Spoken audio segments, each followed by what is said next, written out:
Thank you. So, hi hardwear.io. Thanks for having me here today. My name is Moritz Abrell and I'm super excited to present my research, Watch Out, a security case study of a COROS sports watch. So, have you ever been at a big sports event, such as a marathon, and wondered how secure all those tech gadgets worn by athletes actually are?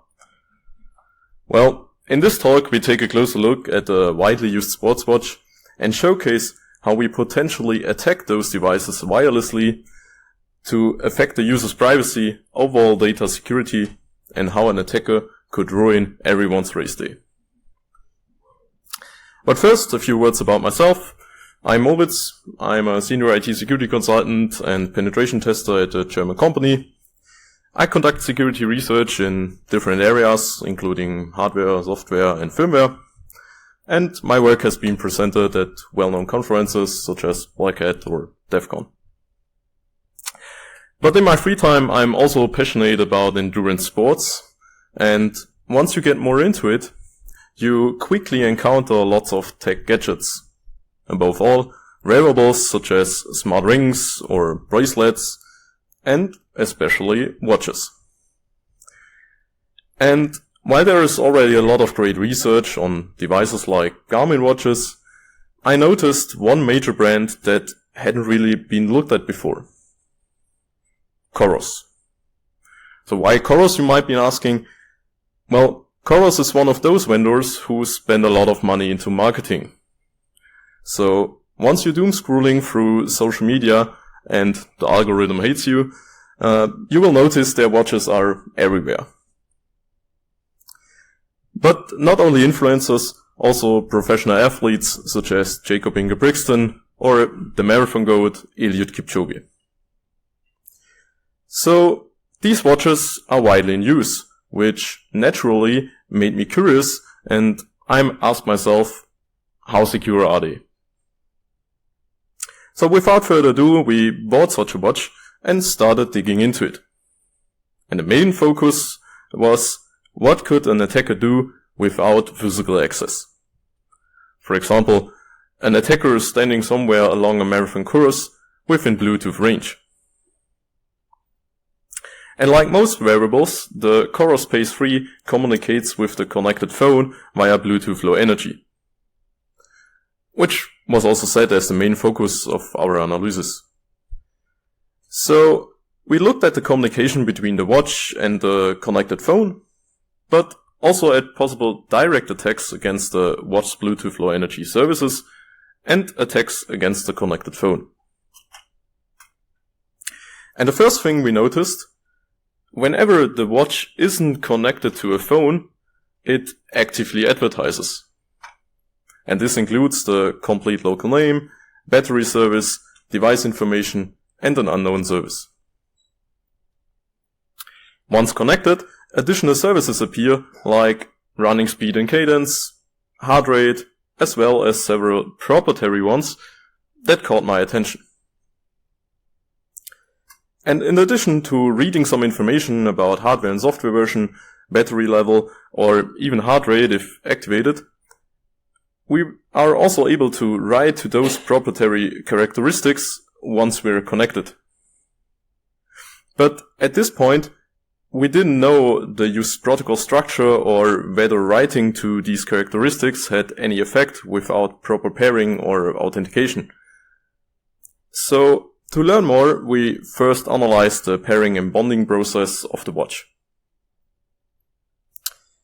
And to determine the watch's capabilities, I initiated pairing and monitor the process.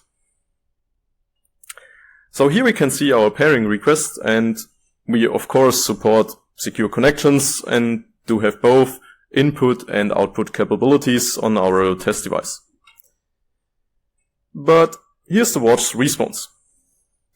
It doesn't support secure connections and claims to have no input and no output capabilities, while, well, it obviously has a display and some buttons.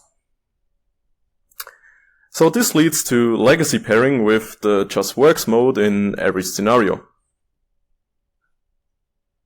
So instead of performing a secure elliptic curve Diffie-Hellman key exchange, as in LE secure connections, legacy pairing with the just works mode sets the temporary key to 0, resulting in a weak and guessable encryption key, and finally insecure BLE communication.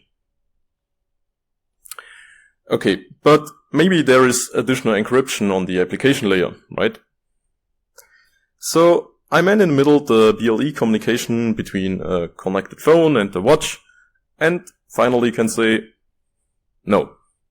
There is no additional encryption, which of course isn't surprising. But keep in mind, we talk about an expensive sports watch expected to be used even by professional athletes, and what we get is just works pairing with no additional encryption or authentication. Which means the communication security depends entirely on whether the watch was paired within a safe environment.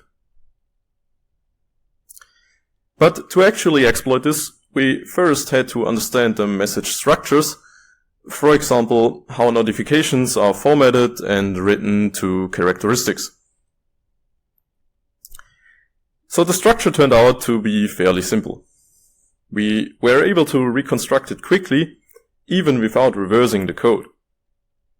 That meant we could eavesdrop on sensitive messages if we intercepted the initial pairing. But here's where it gets interesting. Pairing isn't even required.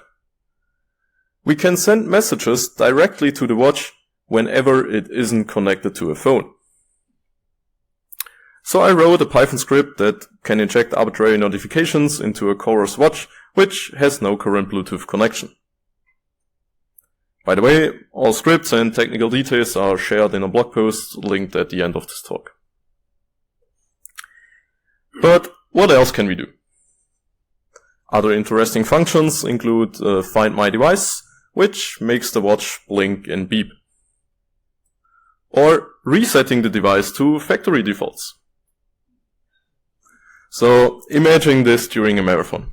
You're running, checking your pace and heart rate, and suddenly your watch resets mid-race because someone nearby triggered it wirelessly. The end of a successful race day. So far, we can eavesdrop on BLE communication and trigger certain actions on the watch. But what about a connected phone?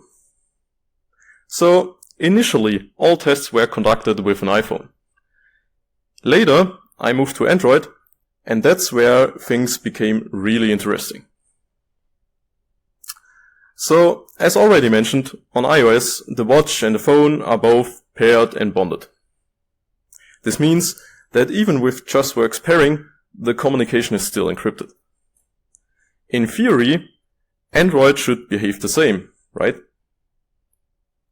But when analyzing the Android connections, I noticed that there was no pairing or bonding at all. Comparing the initial connection sequences of iOS and Android revealed the key difference. So, the listing at the top shows a message sent by an Android phone, while the one below shows the message written by iOS. And depending on this specific message, the watch adopts its behavior in regard of pairing. Actually, if the connecting device is an iPhone, the watch sends an authentication request to the connecting device, leading the phone to start pairing and bonding. When an Android device is used, this step is completely skipped. No authentication request is sent, and no pairing or bonding takes place. But why is there a difference? So, we assume this behavior is related to how iOS handles Bluetooth notifications. Apple enforces bonding at system level before allowing any notifications to be sent to a Bluetooth device. And here's what that looks like. On iOS, you'll see a Bluetooth submenu where you can enable or disable notification sharing, available only after bonding. On Android, however, the system-level restrictions do not exist in the same form. Apps can typically manage notifications without requiring a bonded connection.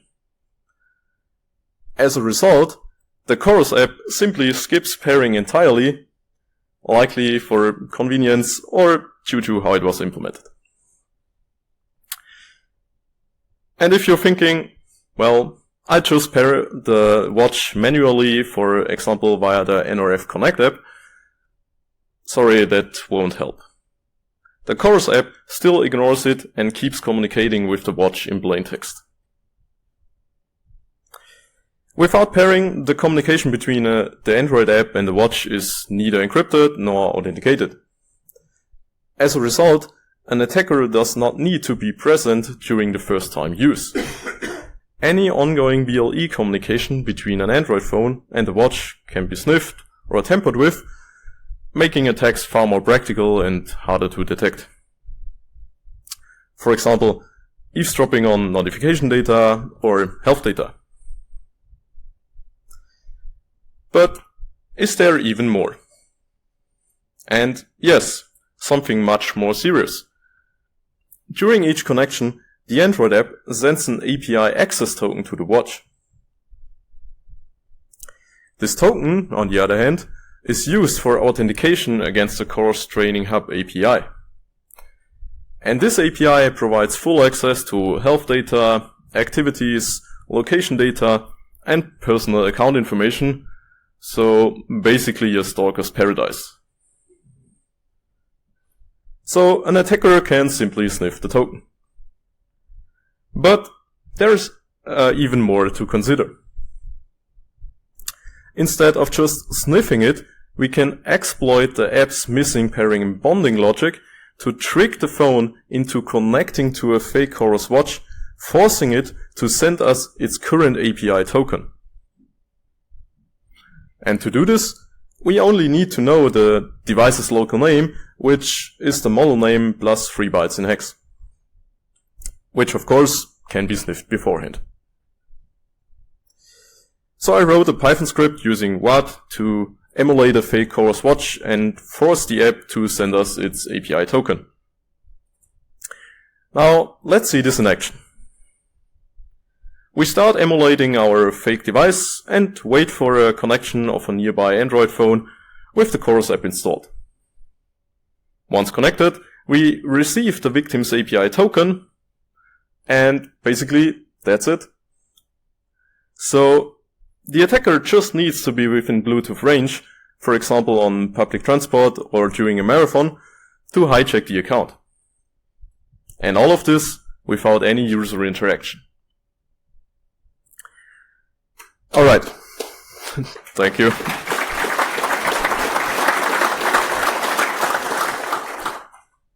Alright. We've now demonstrated it's even possible to hijack the victim's COROS account through interaction with the Android phone. Next, let's take a quick look at fuzzing the watch itself. In previous pentest and research projects, I often dealt with advanced fuzzing like AFL combined with dynamic instrumentation, snapshot-based fuzzing, custom mutators, and so on. But before setting up something complex, I usually start with simple black box fuzzing. And sometimes fortune favors fools. So for black box fuzzing, I usually use 2 tools. The first is boofuzz. And while boofuzz is great to quickly construct a fuzzer with a custom protocol structure in Python, Redemza is even more simpler to use. Here you just provide some sample inputs and Redemza mutates it to generate fuzzing data. So we can use Redemza to generate mutated inputs, for example from a sniffed notification message.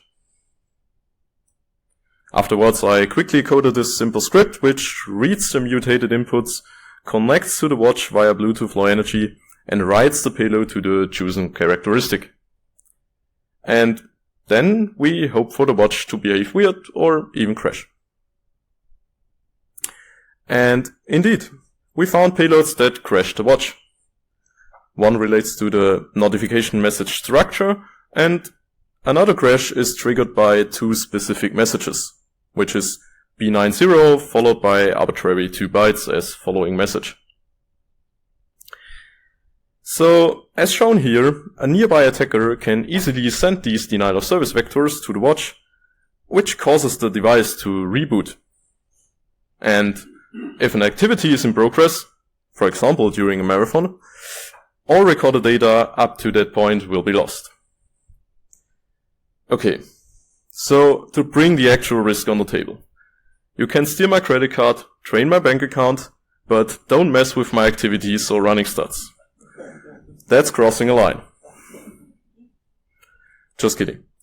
But to briefly summarize, beyond the eavesdropping and functional exploitation demonstrated earlier, as well as the account takeover, it's also possible to crash the watch. Now, since all of this started as a side project, I reported the findings to the manufacturer on March 14, following our responsible disclosure policy.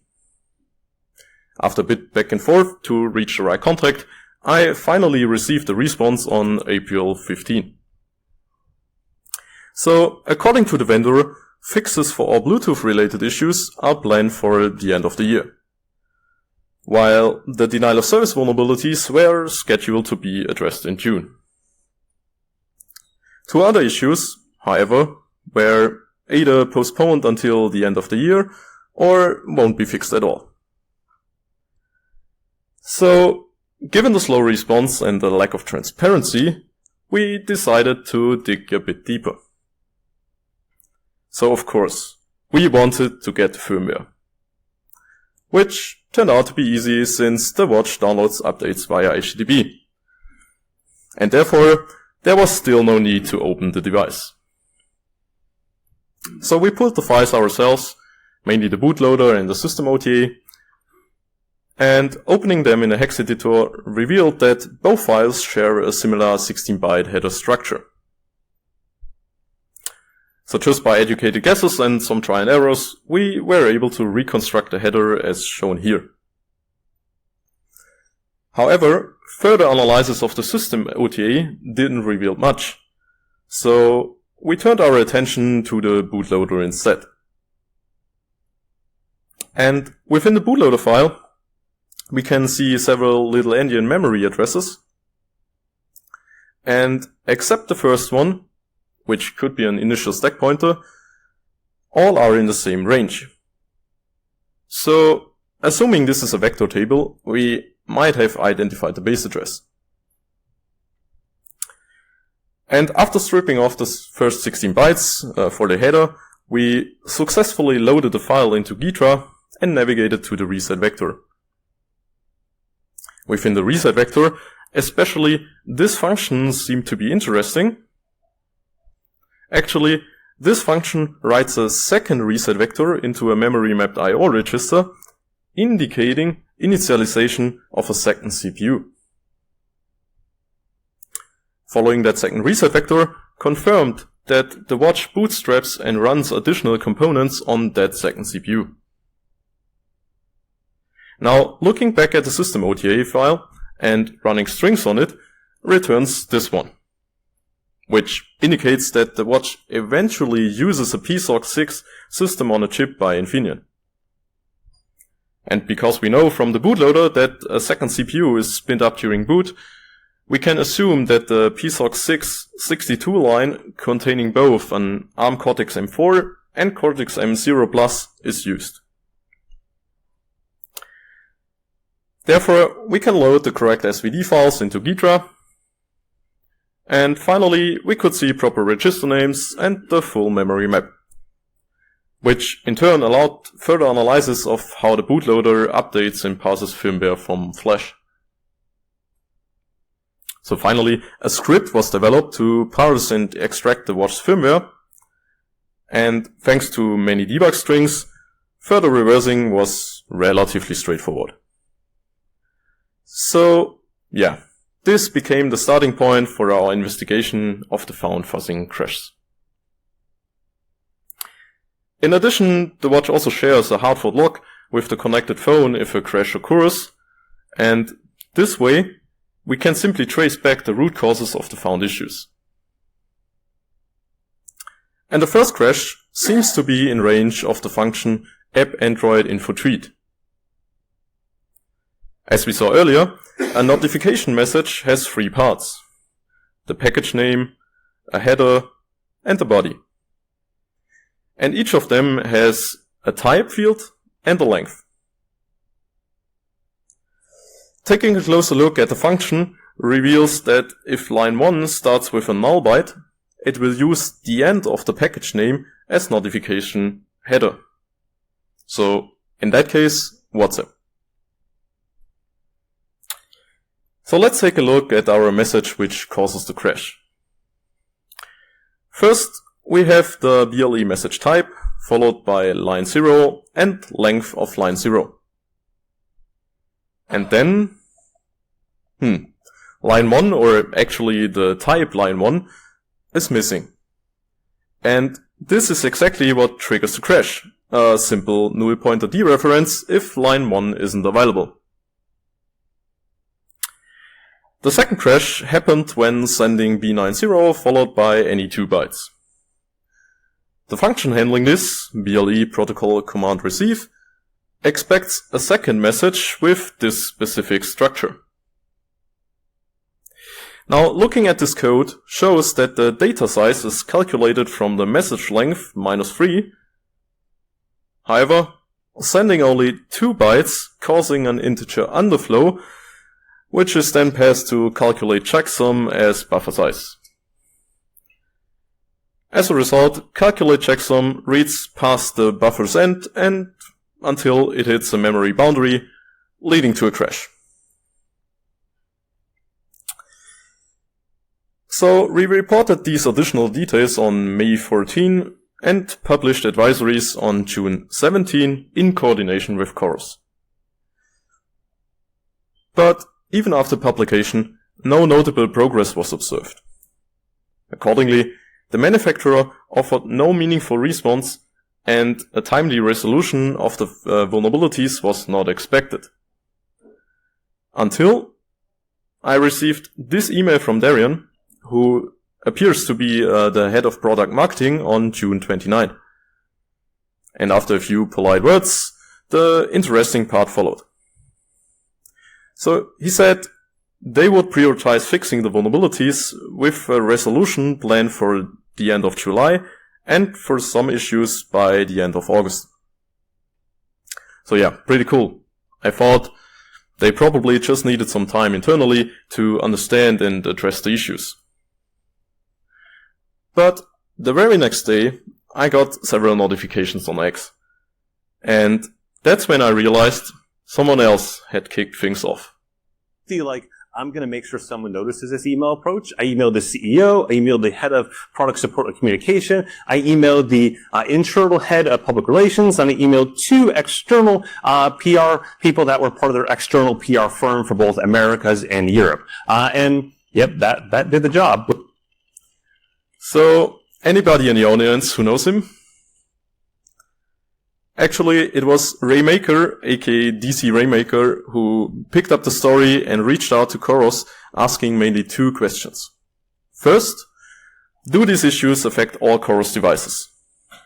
And second, why are the fixes being delayed so much?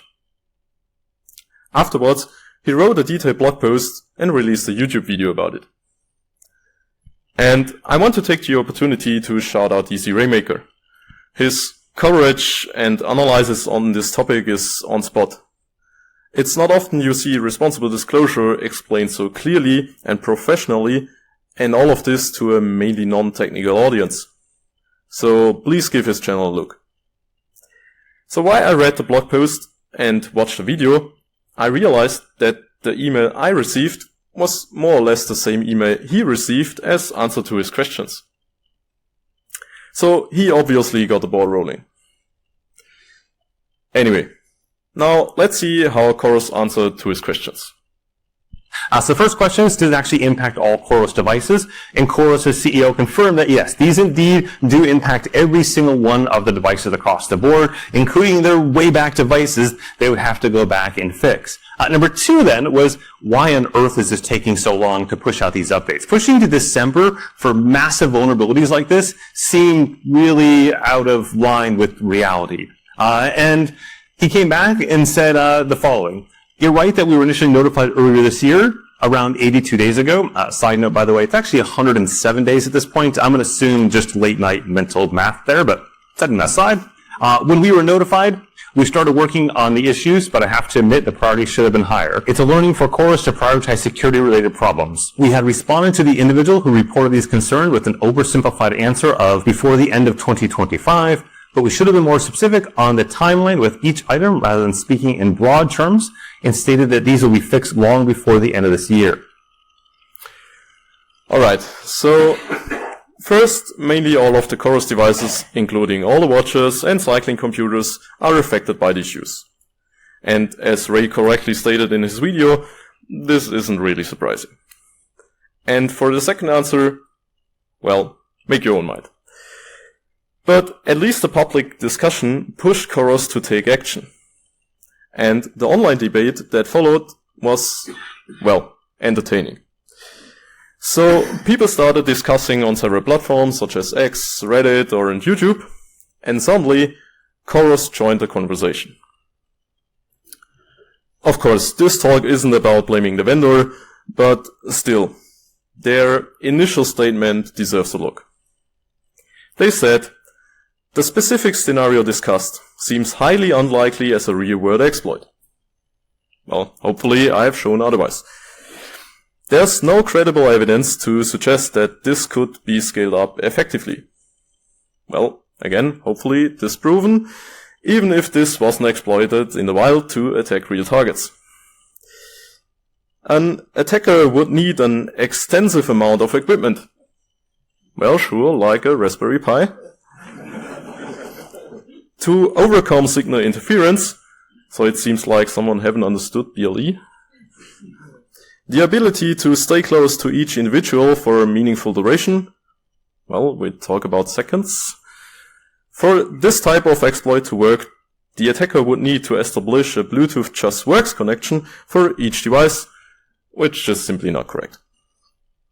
So yeah, I emailed them suggesting they might want to review their statements. So they updated the official statement on the COROS website, and now they admitted that iOS devices could be exploited in extremely rare cases, and Android devices face a slightly higher risk on edge cases, which, to be fair, is not completely wrong.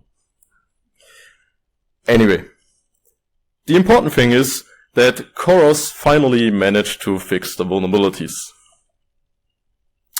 So let me conclude. We've demonstrated the poor security level of an expensive sports watch, one that's even used by professional athletes. And beyond basic Bluetooth flaws, we showed how it's possible to hijack a victim's account wirelessly without any user interaction. We also discovered denial of service vectors via black box fuzzing and performed a root cause analysis by reverse engineering the device's bootloader and firmware. However, all of this wasn't enough to prompt a proper response from the vendor, and it took a well-known blogger and YouTuber to pick up the story and create the public pressure needed for COROS to finally act. In the end, this led the vendor to prioritize fixing the vulnerabilities, and in a small way, helped us pushing security in sports tech forward. So this is the point where the talk comes to an end, and it's time to thank some people. First of all, COROS for finally addressing the vulnerabilities, and it seems that they have learned a lot from this case. Second, this research was a team effort, so thanks to Jan, a colleague of mine. And third, Raymaker for shining a light on security and helping to bring this topic to a broad audience.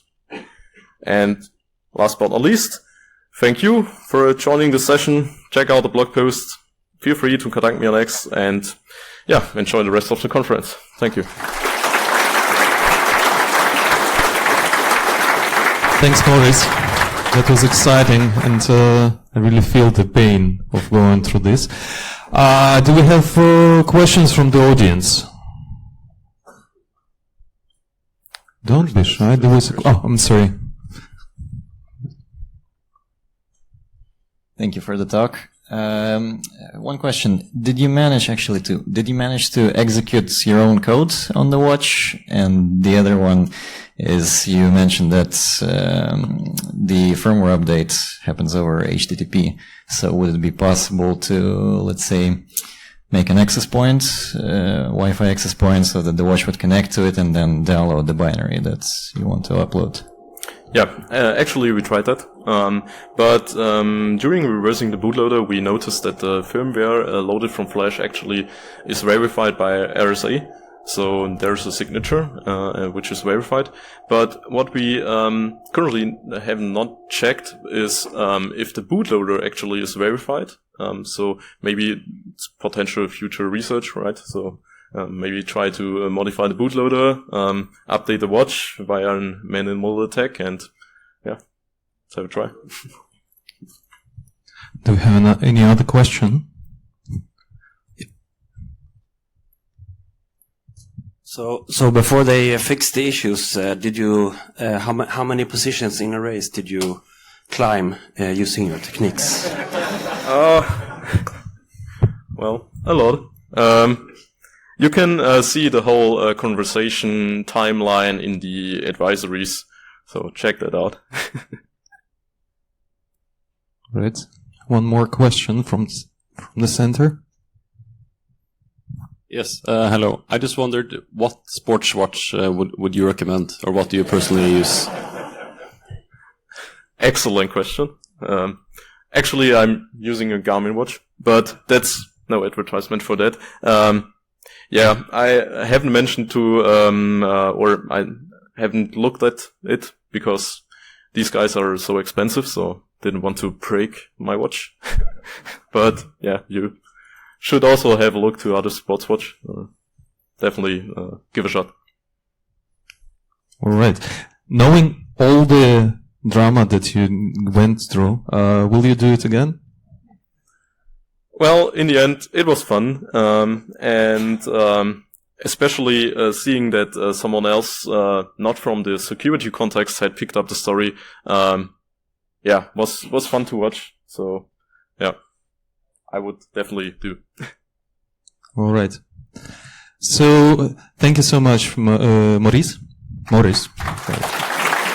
Thank you.